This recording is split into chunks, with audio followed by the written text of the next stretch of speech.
dneska tu čítam tento článok od Refresheru o novej 2-eurovej minci. Vyšla predvčerom a vydala ju Slovenská národná banka ako pamätnú euromincu v hodnote 2 eurá. S tematikou. Začiatok pravidelnej expresnej počty ťahanej koňmi na traste Viedeň, Bratislava 200 výročie.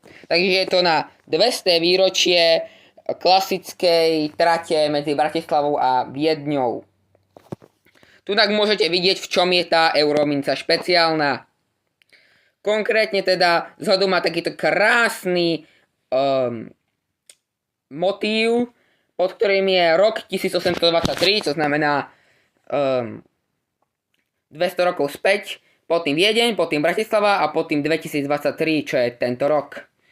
Každopádne, ja bohužiaľ túto novú 2-eurovú mincu nemám.